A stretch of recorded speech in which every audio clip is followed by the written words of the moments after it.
नमस्कार। कल चुनाव आयोग ने दिल्ली विधानसभा के चुनाव की तारीखों की घोषणा कर दी।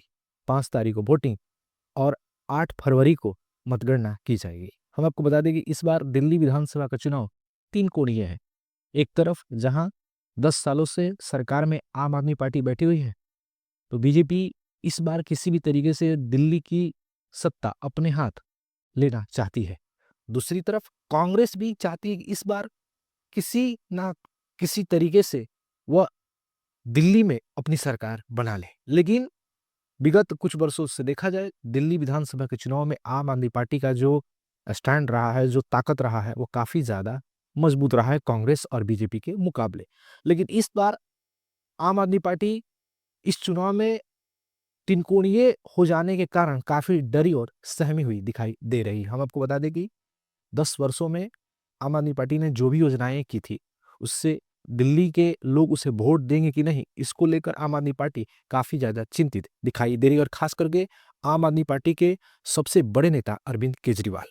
हम आपको बता दें कि इस बार के चुनाव में जो सबसे मुख्य मुद्दा है, वो भ्रष्टाचार का है, क्योंकि भ्रष्टाचार के मामले में आम आदमी पार्टी के जो बड़े-बड़े नेता हैं, चाहे वो मनीष सिसोदिया हों, संजय सिंह हों, अरविंद केजरीवाल हों, यहाँ तक कि सतिंदर जैन हो, वो भी जेल जा चुके हैं। ये सभी नेता जमानत पर बाहर हैं। लेकिन आम आदमी पार्टी इस बात को लेकर चिंतित है कि कांग्रेस इस बार आम आदमी पार्टी का खेल बिगाड़ सकती है।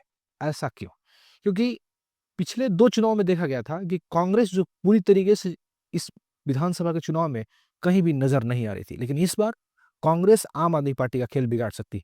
इसी को लेकर अरविंद केजरीवाल ने इंडी अलायंस पर सवाल उठाया और कहा है कि कांग्रेस इस गठबंधन को कमज़ोर कर रही है और जो इंडी अलायंस की जो समर्थन वाली पार्टियां हैं, वो केजरीवाल के पक्ष में आ चुकी हैं। यानी उन्होंने साफ-साफ कह दिया है कि वो इस चुनाव में अरविंद केजरीवाल का समर्थन करेंगे। समाजवादी पार्टी के नेता अखिलेश यादव ने भी केजरीवाल का समर्थन कर दिया इस विधानसभा चुनाव में। एक तरफ देखा जा रहा है कि दिल्ली के जो कांग्रेस के नेता हैं, वो अरविंद केजरीवाल पर बड़े गंभीर आरोप लगा रहे हैं। लेकिन जो कांग्रेस का जो शीर्ष नेतृत्व है, जैसे राहुल गांधी, सोनिया गांधी, प्रियंका गांधी, मल्लिकार्जुन खड़गे, ये सभी नेता अरविंद केजरीवाल पर बोलने से बच रहे हैं, क्योंकि उन्हें पता है कि अगर वो डायरेक्ट केजरीवाल पर हमला करेंगे तो एनडीए अलायंस कमजोर होगा।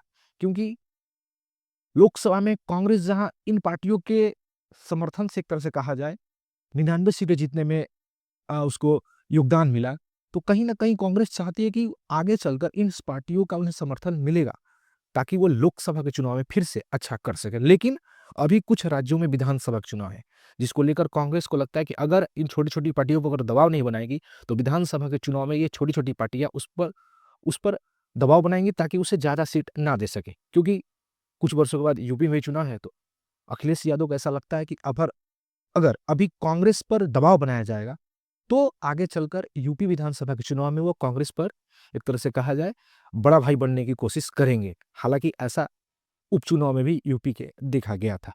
अब देखना है कि क्या इन तीनों पार्टियों की लड़ाई में, इंडिया अलायंस में जो आपस में जो खींचतान चल रही है, उसका फ़ायदा कहीं बीजेपी ना उठा ले, ऐसा विपक्षी पार्टियों को लग रहा है।